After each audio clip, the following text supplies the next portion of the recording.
but people stay. So the teams actually grow bigger, and now in the current game lab, we have been developing games for a month today. Yes, yeah, exactly a month, I think. And it's exciting times. And current teams have time until end of September to finish their projects.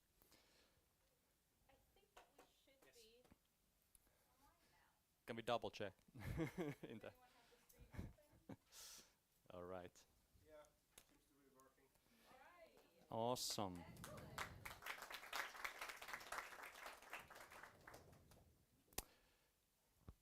So can I get the presenters or the presenter from Team Flicker here?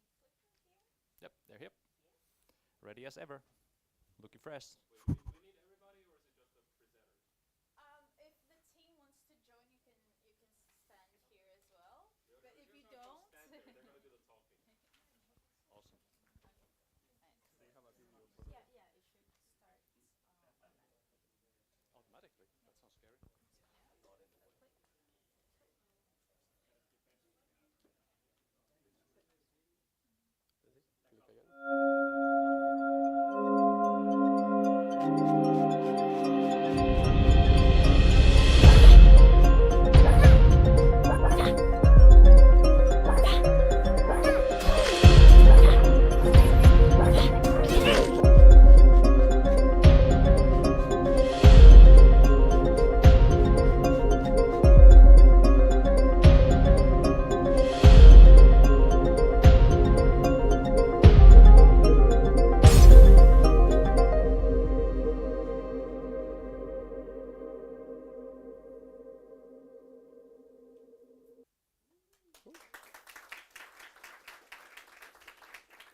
Thank you, guys.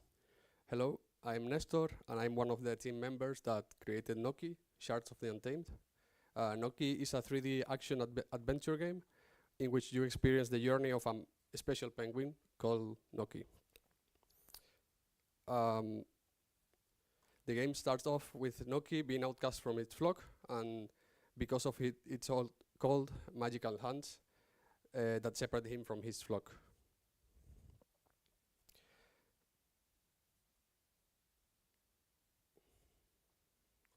And thus you set off into the Arctic world. This is a 3D isometric game where we wanted to emphasize the magic of the Arctic and really make it pop out with low poly graphics and cartoon characters. In Noki, gameplay revolves around the core loop of combat, exploration, and upgrades. With semi-linear world levels, we wanted the player to experience the Noki's growth as both a narrative character as well as a game character. Here's a video of the combat section. We wanted the fighting to be fast-paced, and here you can see Noki doing normal attacks, dashes, and special attacks on the enemies. The enemies are inspired by Arctic animals, so they are also magical. But what we really think make the games stand out in this genre is the snowball ability. Using Noki's powers, you can transform into a snowball to use it in all three sections of our game, in combat, in exploration, and in puzzles. This is the thread that links the sections of our game, and as you can see in the video, you can use the snowball to cross gaps, to jump, and fight enemies. To support the snowball in exploration and puzzles, we made a sculpting ability. With this skill, you can copy existing molds in the world, and for example, placing a ramp in that bridge and transforming into a snowball and jumping. Our game's monetization follows a premium model where the game will cost around 20 euros, offering 10 hours of content with optional secrets and challenges. And our marketing strategy taps into early access, maximizing community interaction with social media. Here's the team that made Noki a possibility, and we're thrilled to share the demo with you today. Thank you so much for having us. Kiitos.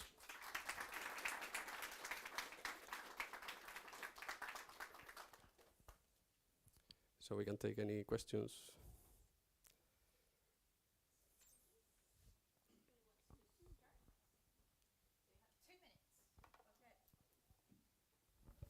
Hello. Yeah, just a question about the sculpting mechanic. Right now it seems that it's only tied to the exploration. Is that tied to the other mechanics as well? Actually tied to combat as well, but we, because of time limit, we didn't implement.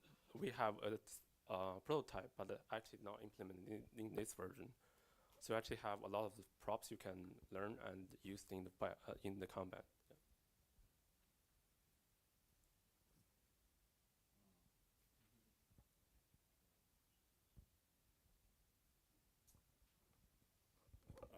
Hey, nice presentation, thanks.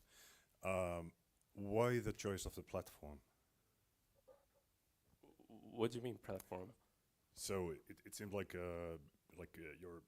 you've designed it for PC, right? Yeah. Yeah. Oh, Why the choice? because we're using Unreal Engine, and for the high fidelity visual experience, we think PC can handle that, and also maybe for the consoles as well. For the mobile, it's like, I think it's too heavy. Okay, thanks.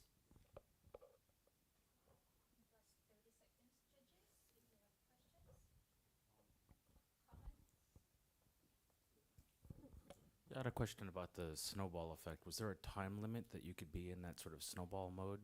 Yes. It's tied to the mana count, so your mana drains when you're in the snowball.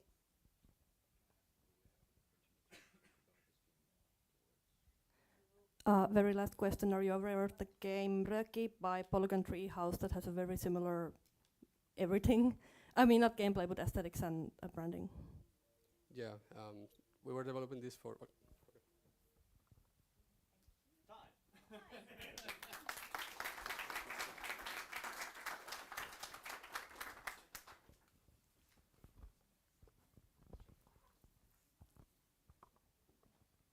So who is next? Do you remember?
There's wrong slides.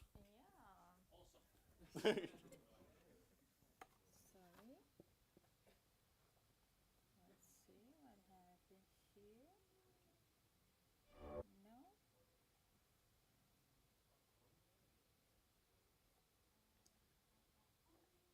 Sorry. I bet you know their game.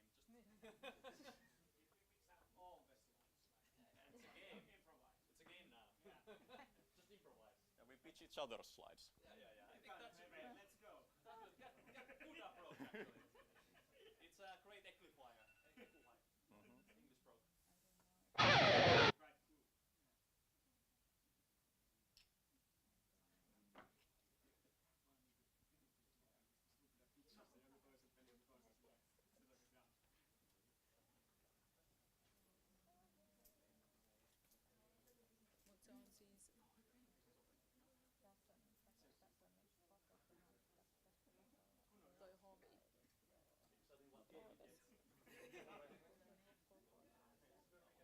Mullakin oli, että oli remake games, niin sielläkin oli ohi. Eikö Slug Wars oli? Se on meidän. Kun se on multiple, tai sieltä puuttuu ne fontit, niin se on sen takia Ai se on Se ei ollut heittänyt heittänyt ne jotenkin. mäkeen sieltä. Okei, no oota, miten mä laitan ne sulle? Onks tää nyt sun kone? Niin lähetäänkö me sen sulle? Ei kun laitat tuohon. No, mutta et sä laita, kun sulla menee. Anteeksi. Vanha kunnon Ei demoefekti. Näitä sattuu aina. Onko se esittääkone jossain? Onks tää jossain tässä koneella? Me voin vaan copy-pastea. Ei vielä. Ei.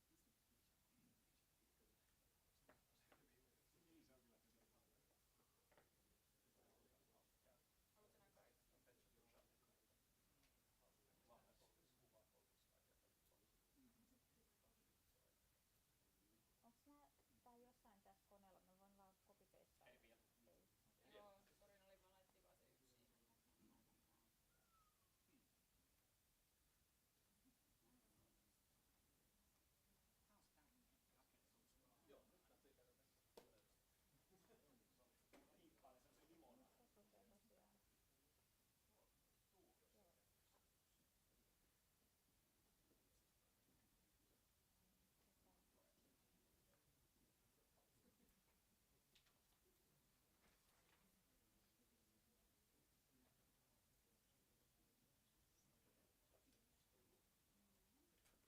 Getting there, getting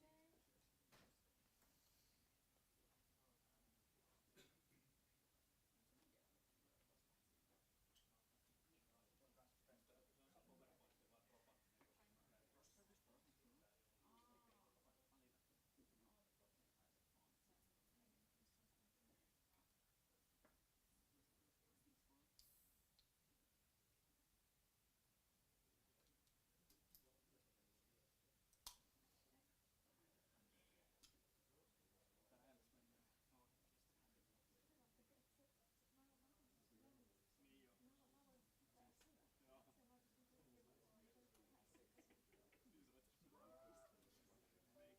Small technical hiccups, apologies. That's on me. Now we'll find the right presentation. Sitä oikein.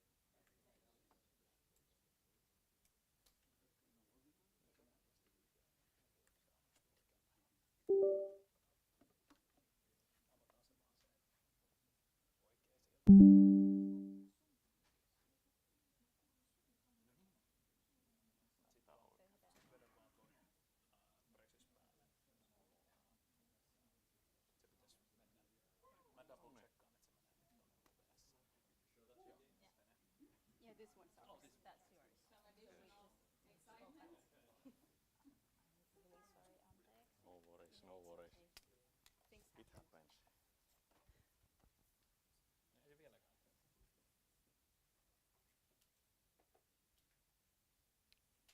No niin, yes.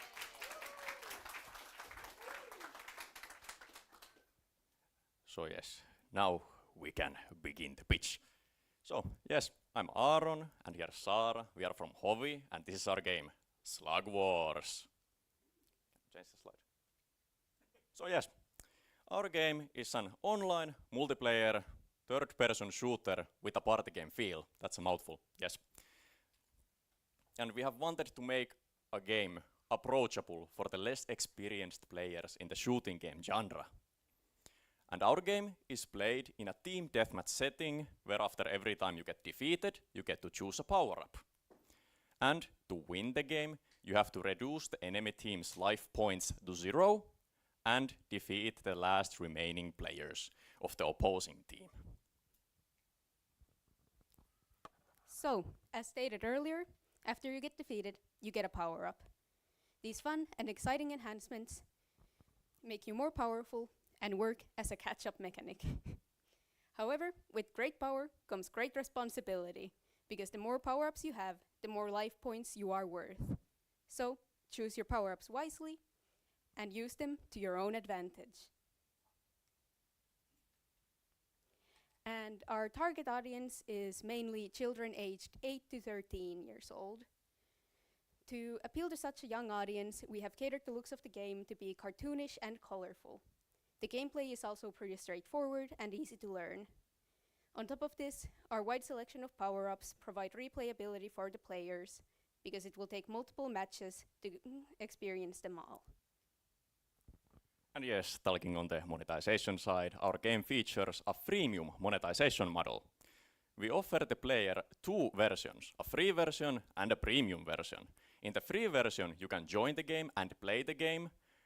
And in the premium version, you can also do that, but on top of it, you can host. And every game needs at least one person with the premium version to actually play the game because they act as a host. And the premium version also offers various other benefits. And yes. Yes, and lastly, platforms.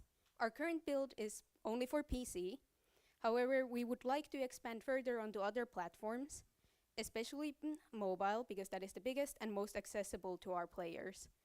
We would also like to include full crossplay between these platforms so that no slug gets left behind. So power up and prepare for Slug Wars!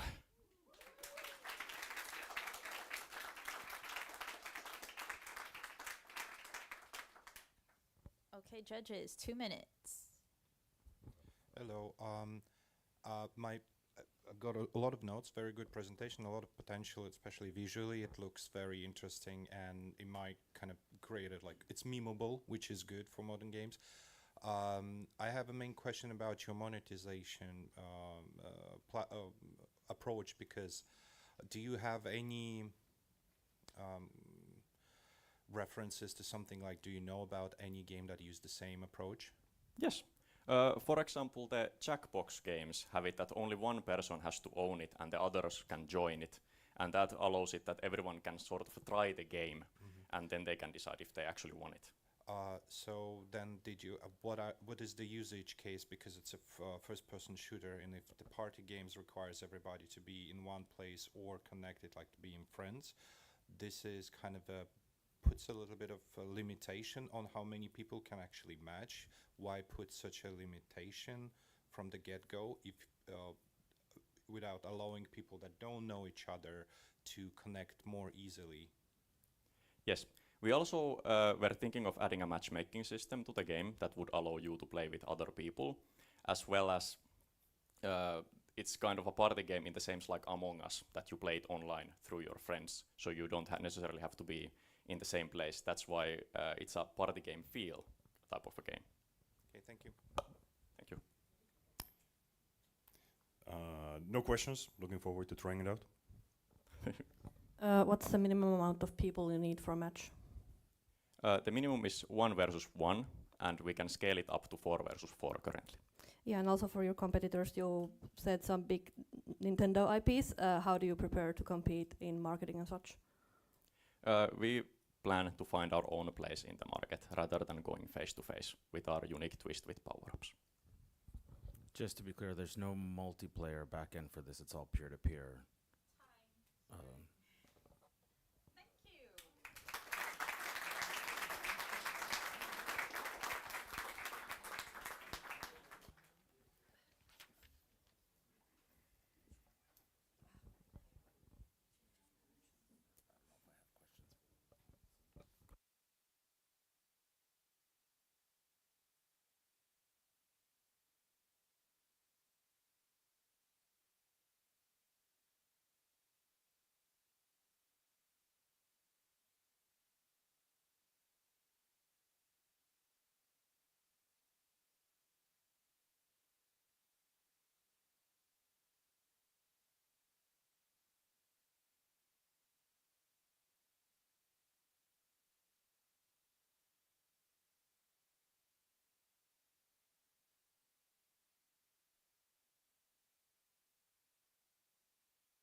Hello, hello. Okay.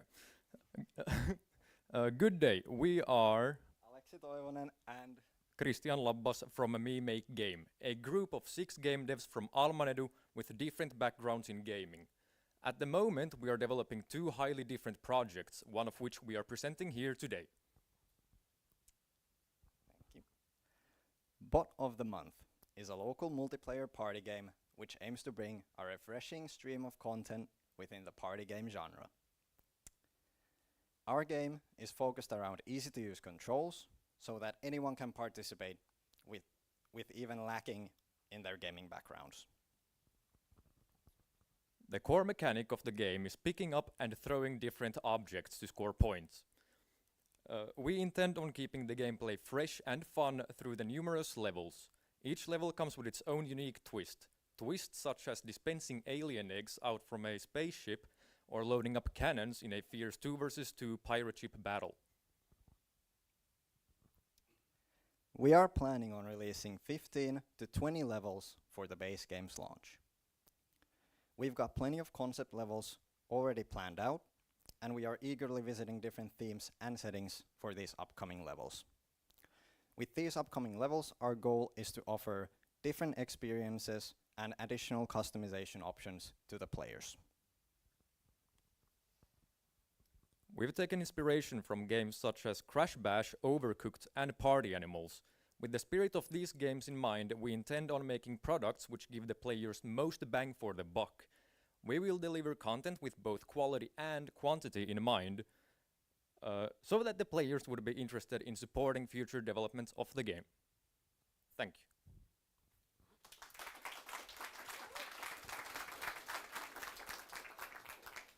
One question just about how scoring works out is, so you get a whole bunch of people that play one level. Is there a winner or bot of the month for that level, and then they move on to the next level, or how does that leaderboard system work? So basically, after every level, a player or 2 players get a score, and the score is basically after each level. Yeah, and for the sorry, you said that you want people to keep kind of supporting and playing you for future development, but this is a single purchase game, so how does that work? Are you just going to keep putting out more stuff with the same price, or? We are planning on releasing level packs that are both free and paid. The entry fee for the base game is going to be around 10 to 15 euros, depending on how many levels we actually get ready. If we stick to our goal of 20, then it'll be approximately 15. And any additional level packs are going to be either free or they're going to be costing around 5 euros.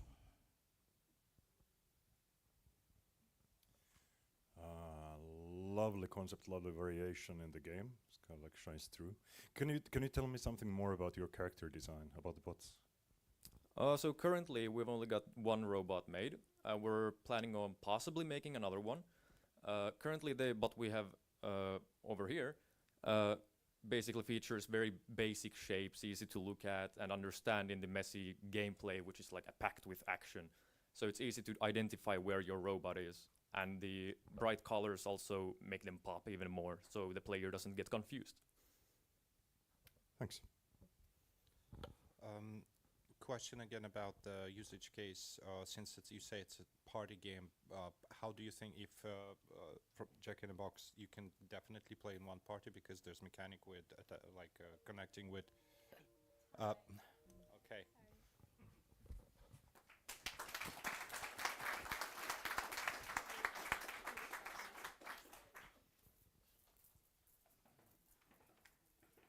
And then we need more bullets.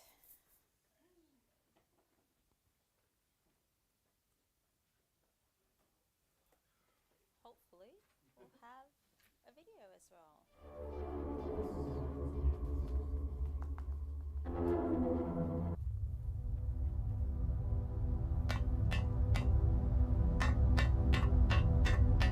What can I do you for?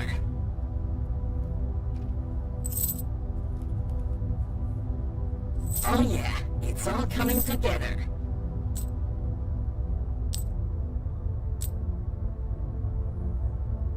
That'll look good in the incinerator.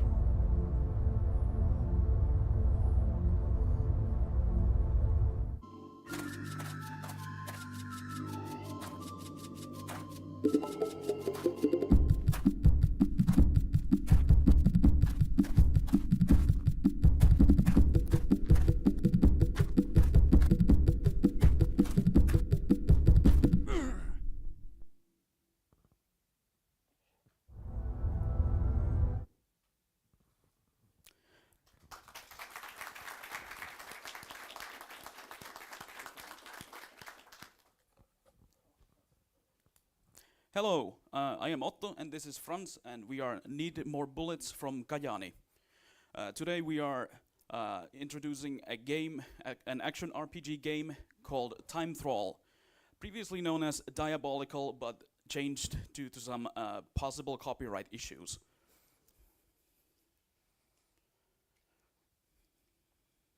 Are you currently in an action RPG season limbo? Are you already done with all the content that is currently in your favorite action RPG and you have nothing else to play? We are here to help you out with that, with our own single-player procedurally generated ARPG with its own twist. Currently we are planning to release this game on PC. It is an isometric ARPG. Target group is mostly all of the action RPG fans and active players in that genre. It will be a premium single purchase game with a €15 price tag and with DLC coming later that includes more levels, more skill customizations, bigger loot tables. The core loop includes you going to a portal. In that you can choose the level, the mission type and difficulty. You exterminate enemies, complete objectives, collect loot, and then you return to the hub, do inventory management, buy and sell equipment, equip, unequip more gems or skills, and link them together. There will be a lot of possibilities for you to do different combinations of these skills. And then you go again. Our unique selling point includes having the ARPG genre's seasonal player retention dropping by 65% in the first 3 weeks. And after that there is going to be a content drought in that ARPG, and we plan to release during that content drought. Additional features will include the skill modification system, where you can interlink all your skills, item crafting, that you can create more powerful gear, weapons, armor, sandbox progression. You can choose your own fate, your own progression style, infinitely scaling difficulty, and diverse itemization, in which in all of the levels you have different loot tables and different thematically stylized weapons and armor.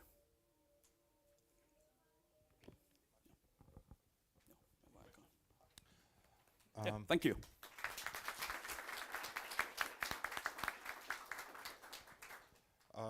Hey guys, nice potential in the setting because it's very scalable and visually interesting when you can have like different technologies being combined, and this kind of salad that looks very nice. I have a question about your like marketing strategy, releasing when there's no other games, because this is something that you cannot control. If other games can be released in the same time, do you have some kind of backup plan if somebody big like Blizzard releases another Diablo or something, and you kind of go down in the list in Steam or something? Probably we may we may have a small our idea comes from Path of Exile, so we basically try to aim towards that. So we're mostly interested in their gamers at this point, and I'm actually pretty versed in their strategies and stuff. I just hope they're not trying anything sneaky. Path of Exile 2 is coming out late this year. It is, yeah. So how do you on one hand plan to appeal to Path of Exile fans, whether they like the new one or the old one, and how do you set them? How do you plan? How would you like to set yourself apart from Path of Exile? The skill customization is one thing. We basically borrow most of it, but with our own skills, and yeah, that's pretty much how. And the itemization, the randomization, and all that, what comes with it. Is there a story in the game, and if so, how is that delivered to the players?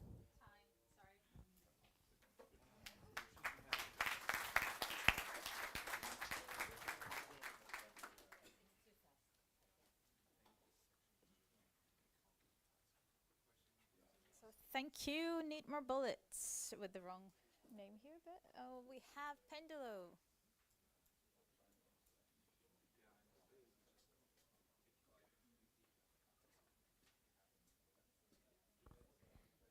Okay. Ready?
Hello everyone, I'm Antti from Team Pendulo, here to present our game Odley.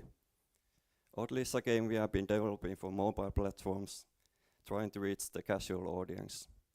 The goal of the player is to move around the map with a bunch of different toys, creating satisfying loops. The more toys there are moving around the map, the more difficult it will be to avoid collisions. Satisfaction is in the core of our game, and we hope to deliver it with a combination of different aspects. With the mechanics, we hope to create satisfying moments of near misses and the sense of all of the pieces coming together. With the dynamic scaling difficulty we have in the game, we hope to provide enough challenge for any type of player while avoiding frustrating moments. Satisfaction also comes from the playful aesthetics, the stunning visual and sound effects. And finally, we also hope to allow the player to share their satisfying moments with all of their friends afterwards with the replays. One feature of the scaling difficulty we have noticed in our playtesting is that it allows for a wide variety of different playstyles, where the enjoyers might enjoy or find enough satisfaction from just the normal challenges within the levels. The challengers may want to push beyond that to reach even higher scores. And the satisfaction for the optimizers comes from the meticulous planning of every step, trying to fill the whole map with moving toys. For the monetization, we have thought of a few different avenues. While the subscription services would provide more exposure for the game, it would also mean less share of the revenue.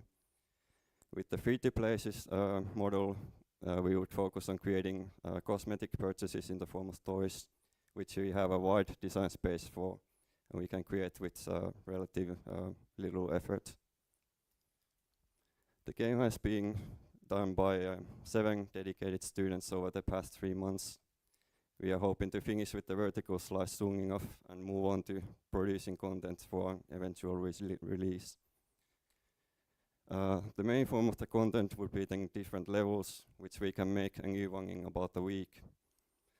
And other forms of player retention would include the level challenges to have something to work towards, and the weekly challenges and new mechanics to provide, make the game fresh for the long-term players.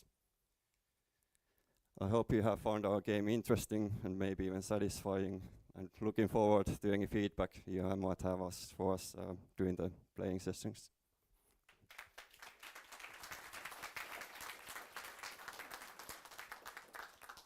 Love the art. I'm a huge fan of puzzle games. I'm looking forward to playtesting this one. Also like your kind of split possible monetization plan. Is this more or less designed for, is there like a multiplayer part that's being added to this, or is it all single player, or? Yeah, it's currently our plan is to have it purely single player, but with the replay systems we can have some sort of like interaction between the players and some sense of community. Yeah, also a fan of the art style. It's very cute. I hope you can push it more to be a bit more like you. A question about the levels. Do you have any tools or such to keep making more levels quickly?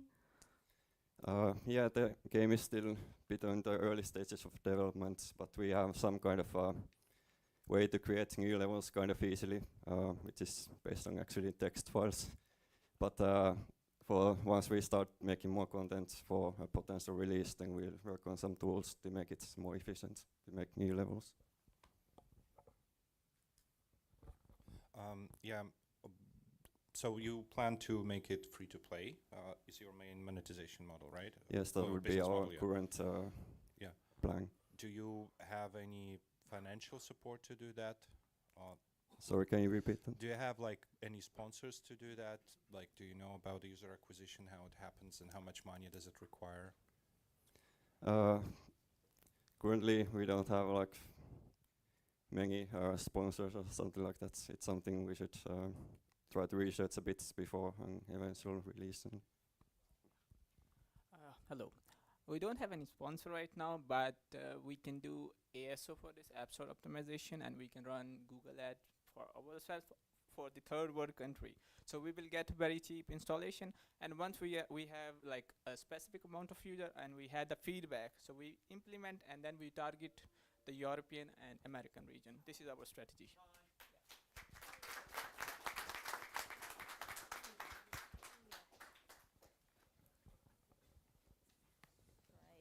And then we have Phantom Mode games.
Hello.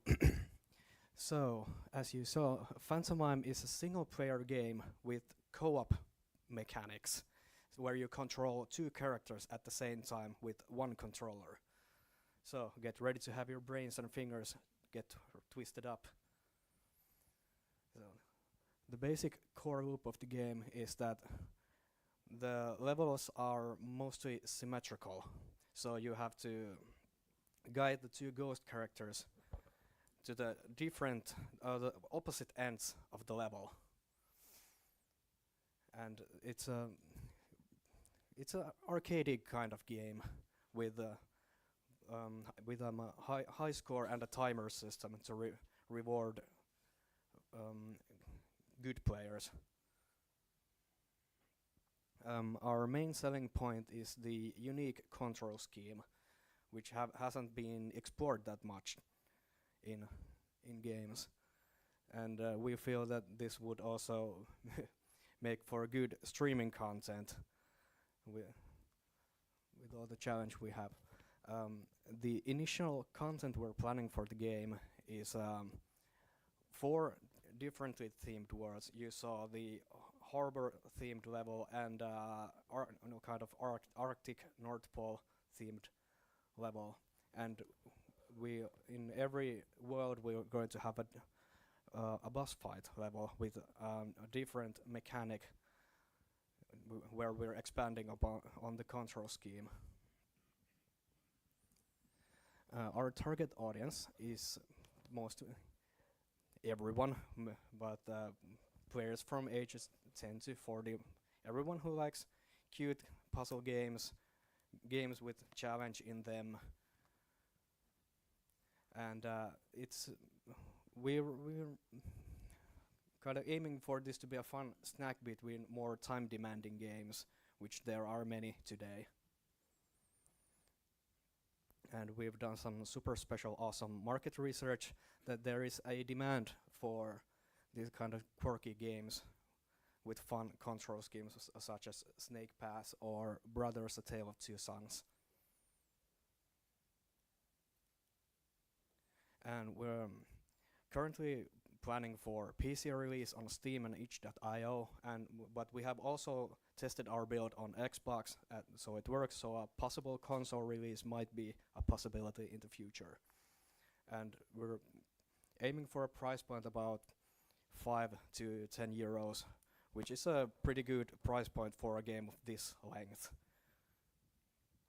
And it's a one-time purchase premium release with possible free content updates in the future.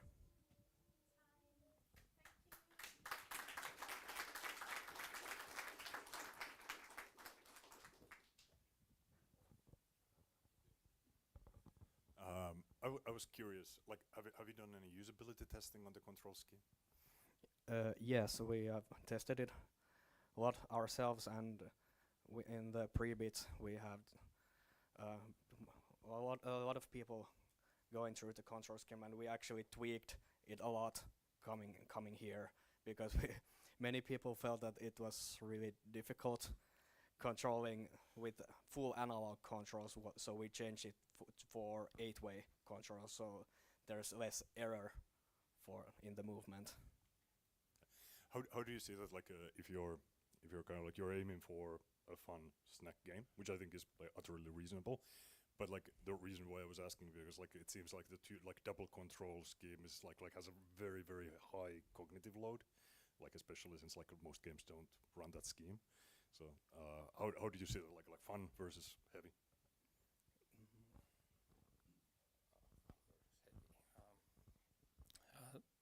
You have to try the game out. It challenges your brain. So when you try to control your brain to move both characters, it will challenge you. It's pretty hard, and when you get the hang of it, it gets fun, and you will be proud of yourself. Yeah, sorry, I don't quite get the control scheme. So what's stopping the player from controlling each ghost individually? Yeah, there's we have thought of that. So when the other controller or phantom is still, the other cannot move, only can rotate. So we've handled it that way.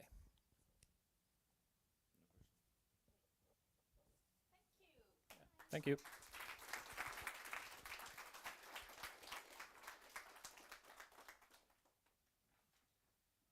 Okay, so we have 5 teams left.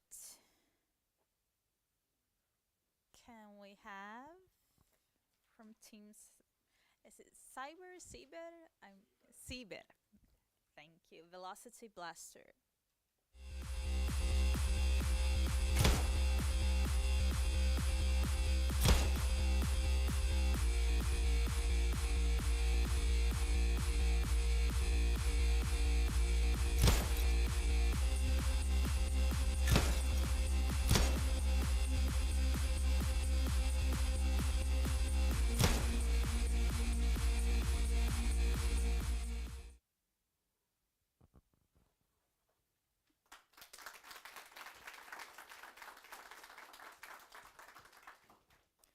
So I'm Ilmari, and also known as Sieber. This is my game Velocity Blaster. It's a high action speedrunning and shooting game.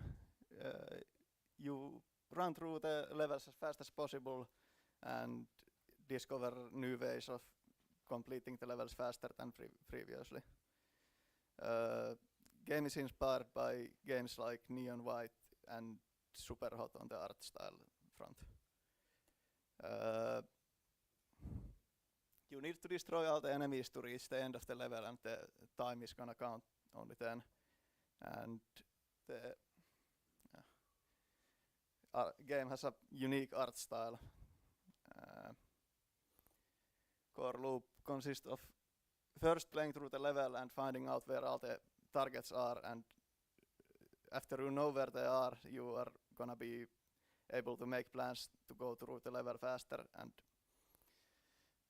improve your previous times and discover new shortcuts. That's all I have.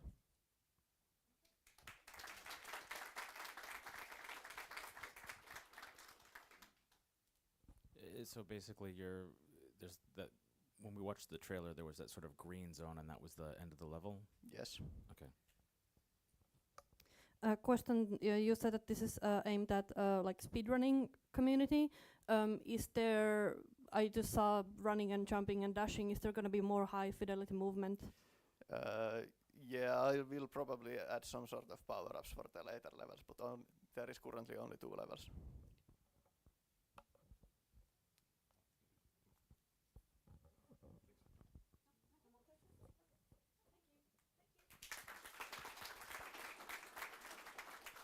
Thank you.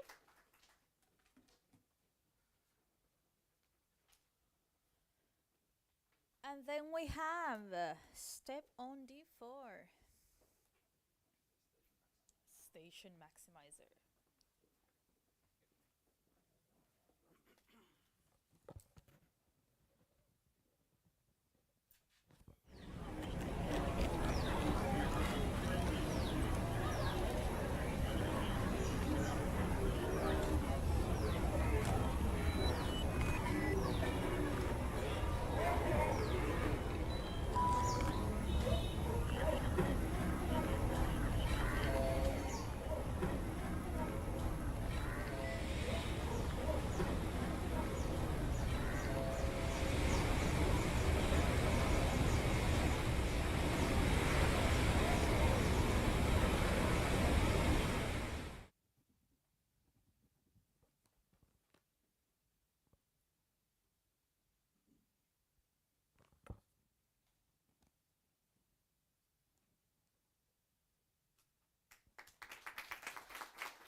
AI, will it kill us?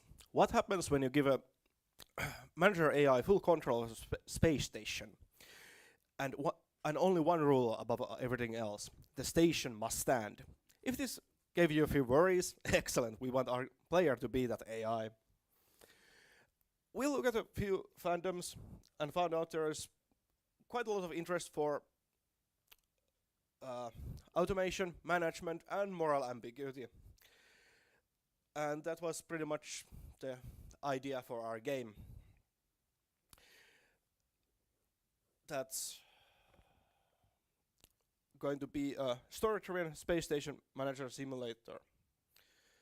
So what will a game like this contain? First, we'll look at important self-sufficiency and profitability. A space station is an enclosed ecosystem in many ways, where you need to pay for everything going inside, and all that what is wasted is out of your margins. You need to produce more from less, and this will only be possible with complex production chains and management. But in truth, this station is not isolated. It's part of a larger market, and also, like our own Earth, politics, wars, and disaster will shape this market. Also, in reality, it's not viable to produce everything in the station, so the player needs to adapt and build diverse production, or he will oversaturate the market.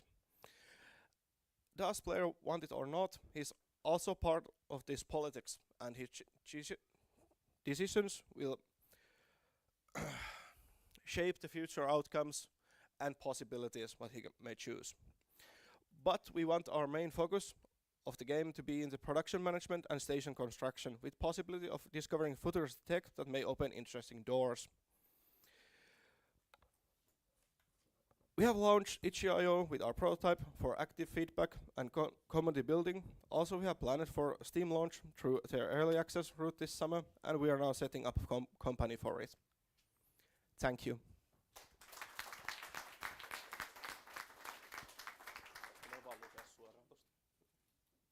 So, thanks. So when you're growing the station, what are the constraints that you're juggling or managing? Like, what are you dealing with? There's now 8 or 9 resources that you need to constantly manage, because there's only few buildings that produce, and everything will consume pretty much everything from food to parts, electronics, metals, and there's no really a balance. You are always consuming something and need to buy it. Okay. What choices are you making as a player, or is just a like linear path?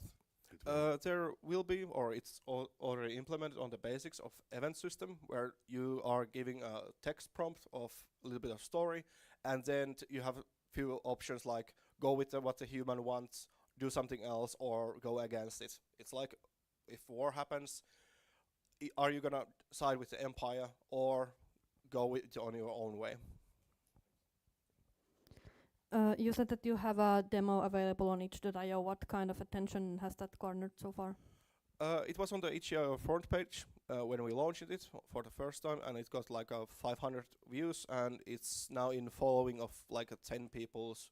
One of them was some Mandalorian YouTuber who has his own personal WhatsApp following in itch.io. So I don't know, first time for this.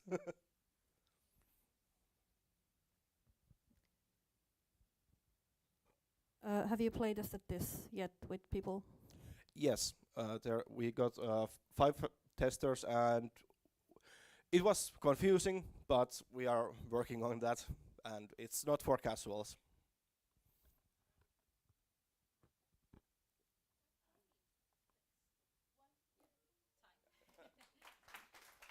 Thank you.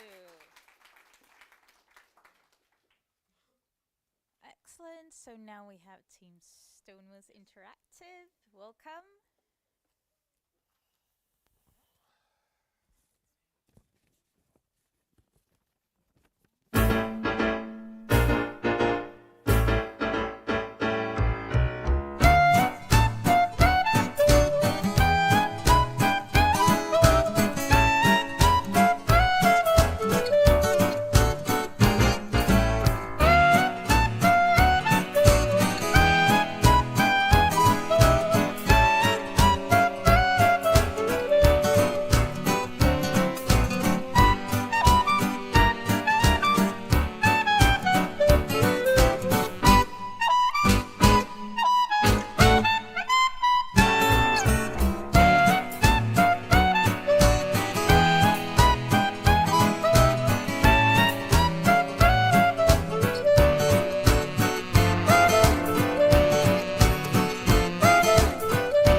All right, hi there, cosmic adventurers, and welcome to the universe's most uproarious show, Cosmic Capers.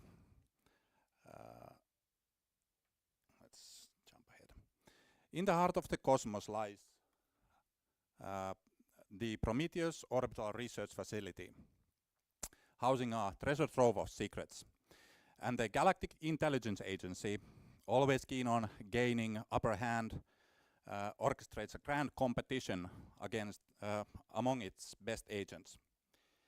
Each agent receives a cryptic message outlining a mission to retrieve 4 peculiar items scattered throughout Prometheus. This Among Us and Spy vs. Spy mashup. Cosmic Capers combines elements of strategy, comedy, and adventure, appealing to both casual and hardcore gamers alike. With its unique premise and engaging gameplay, it stands out as a must-have addition to any gamer's collection. In its multiplayer mode, players become quirky spies, each with unique abilities, embarking on a chaotic mission to outsmart their rivals, solve puzzles, and navigate the labyrinthine corridors of Prometheus to retrieve those items. In its solo story, dive into a world of laughter, chaos, and cosmic intrigue as you race against time to secure your place in the intergalactic spy history. Our journey began. Ooh.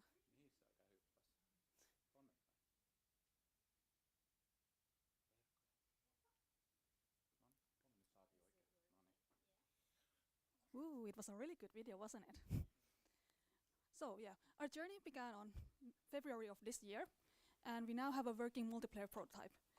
This month, we begin working on a single-player campaign, and later in fall, we begin marketing the game and publishing it about a month before Steam spring sales of next year.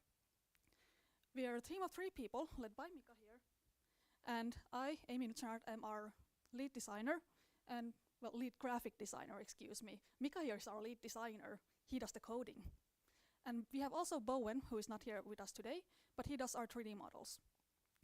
Our market research indicates that there's about 50-50 chance that we'll get a decent bit of revenue here with this game genre combination. According to Steam Analytics, the last game in this genre was published on September 2021. And with our combination of comedy, strategy, and adventure, we feel like we have a very good chance of attracting a wide range of audiences that will give us like a long-lasting success. Thank you.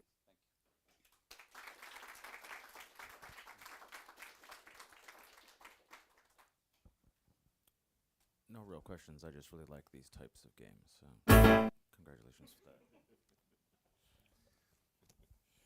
So Spy vs. Spy came out in 84. Yes, something about that. Yes. Yeah. So it's been a little while since I played it. If you can remind me, like why are you using that as a reference? Like, what is the core essence that you want to capture from it, and you think that will work here? Well, that's kind of only a personal preference, I guess. I used to like it very much. I played it a lot. And I do like kind of comedic, kind of that trap 'em kind of games. And I decided that because the original Spy vs. Spy versions after that first one didn't succeed, so we need to make something different, and we kind of combined it with kind of Among Us style game. So we'll see. Quick follow-up question: if you're going for like humor and chaos, like I get the Among Us, but like why Cold Space and Robots? Well, that was because the original ones actually had, let's see, offices, islands, and I think Antarctica was the third one. So we wanted to do something different, and we thought that the space has kind of more of things that we can do fun, like vacuums and such, you know, make more. Nothing's more fun than vacuum space. Yes, that's true.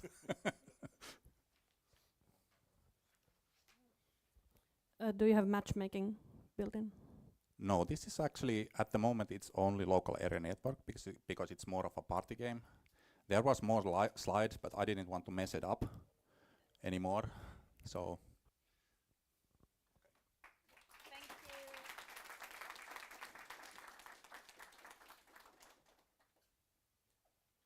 Okay. Hello. Hello. Let's see. Oh, I can take that if we can swap. Thank you. Hello! Juntunen, sorry that I call you this late. I have a bit of problem. I have a show tomorrow, Willam by night, and the light technician, he did not show up. He's probably drinking beer at Mustakissa Kuppila, but I hate to ask you, but can you do this one favor to me? Do not...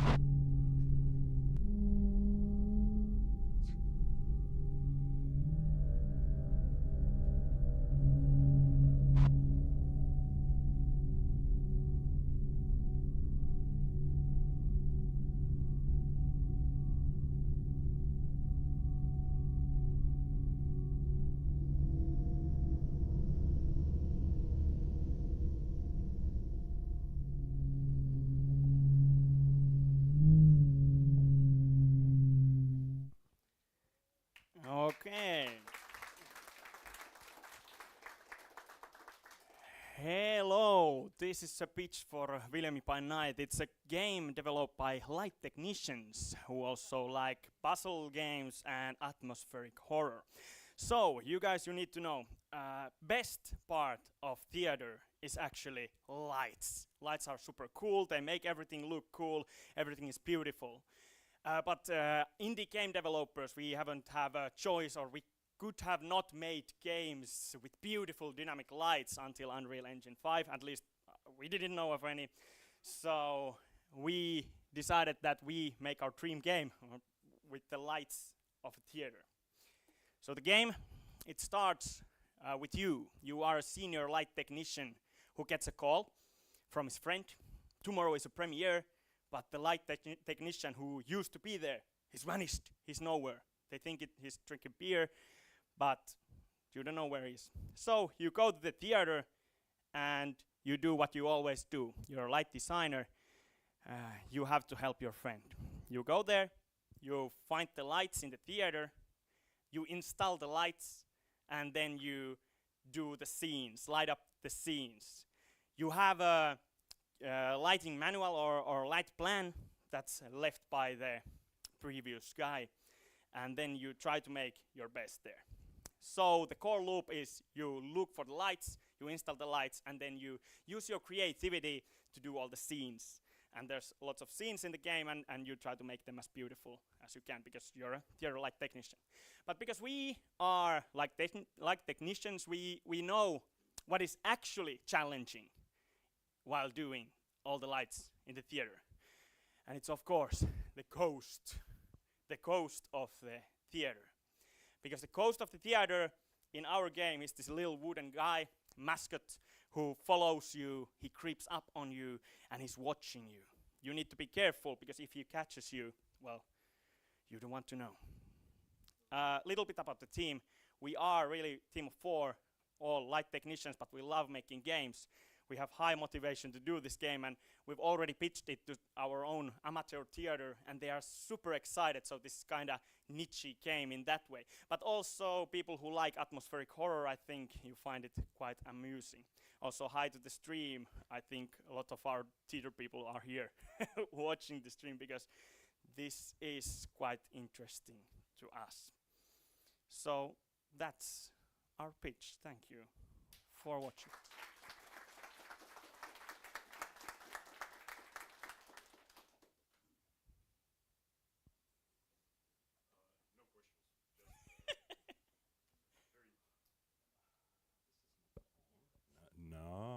Yes, no questions. Just wanted to say that like I really love the concept.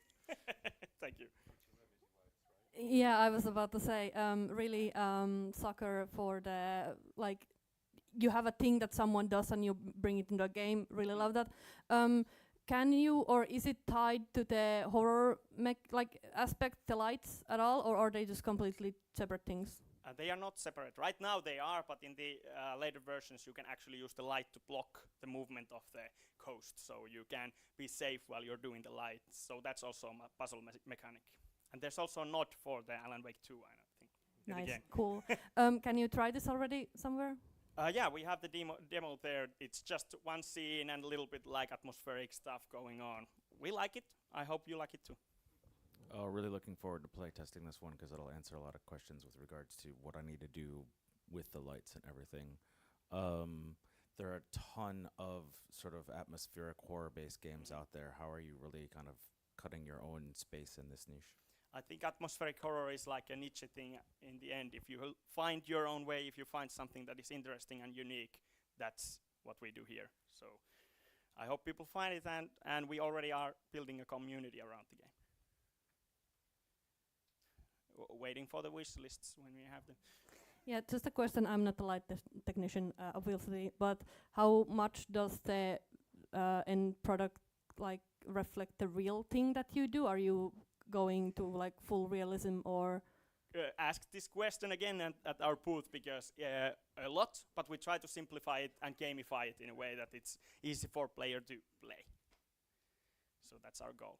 But we have lots of like, we are interested of the design, and there's a lot under the hood going on. Thank you. Thank you very much.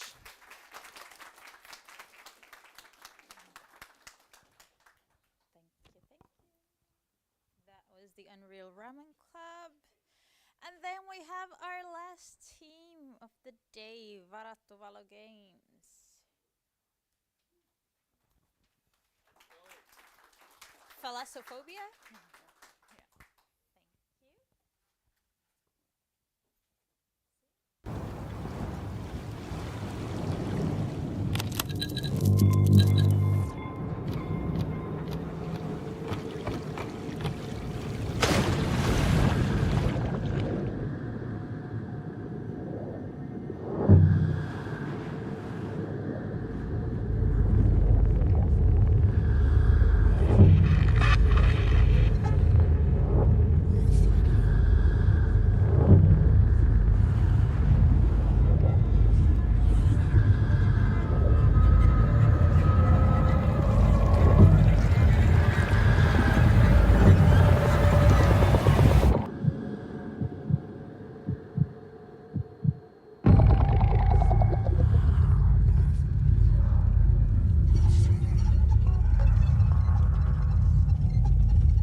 And hello, my name is Jonas from Varattu Valo team, and I am here representing the game Thalassophobia today. So, you may be asking, what is Thalassophobia? Well, Thalassophobia is a 4-player co-op diving game where you and your team are tasked to go dive in deep and get sunken treasure out of sunken ships and etc. You and your team must work together and get rewards from the missions by not dying, and when you gain rewards you can get more things on the next missions. Alright, main features. We combine the immersive environments with a few different levels and scary monsters inside of those to actually make the scary atmosphere of the underwater environment. Then we add some equipment into that pool, and it gives the player a lot of playability. And then get the co-op and proximity chat to create the perfect co-op horror experience. Then here is some art and concept from the game.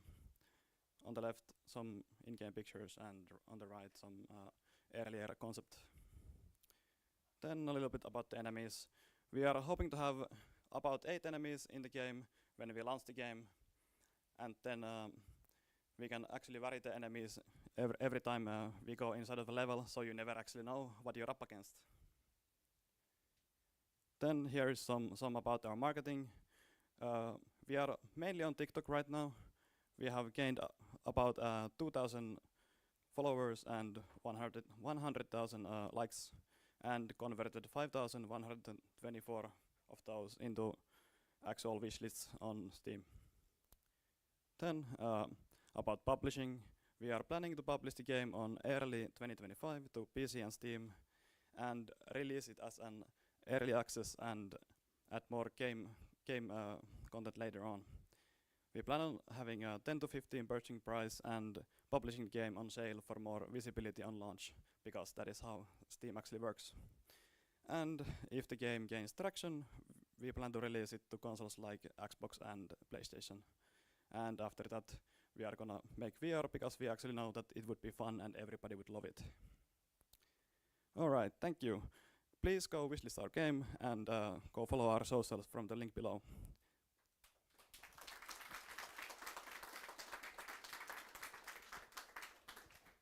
A couple of questions. So how does this differ from Subnautica, or is it just Subnautica, the multiplayer? So Subnautica is actually a survival game and not this type of a game. And Subnautica doesn't have a multiplayer mode at all. And you said that you aim to do this for VR. Are you already taking that into account with optimization and level building and stuff like that? Yes, so how VR would actually work is pretty simple at our case.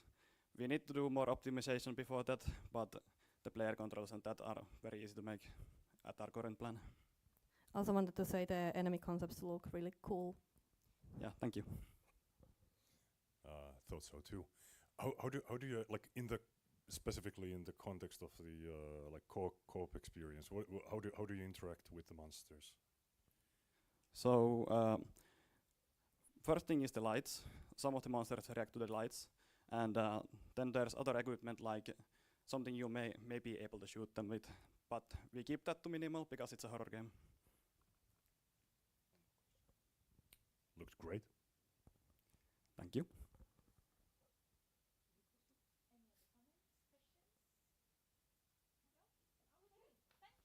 All right. Thank you, everybody. Okay, so we are surprisingly just in time on schedule. We're going to have a 15-minute break, approximately 10-12 minutes. And then we're going to start the game testing. So we will meet you guys in, let's say, 12 minutes at the Mighty Bagel lobby. The judges, like I said, the judges will have 5 minutes with each game. They will start on, obviously, on different games. Every single judge will play every single game, so don't worry. Use the time wisely while the judges are there talking with you. If you want to add a little bit of information about the game, feel free to do so. And as well, the judges ask questions if you have any questions, doubts about the gameplay. Okay? Excellent. Yes. Excellent pitches, thank you. I just wanted to say something about the the demo area. So you're all kind of visible to each other, but there's some snacks in the center of the room, some drinks and snacks, so please help yourselves to those. But on the sides of that big Mighty Bagel area, there's some cafeteria products that are for sale, so let's steer away from those and then attack the stuff in the middle. Great, thank you.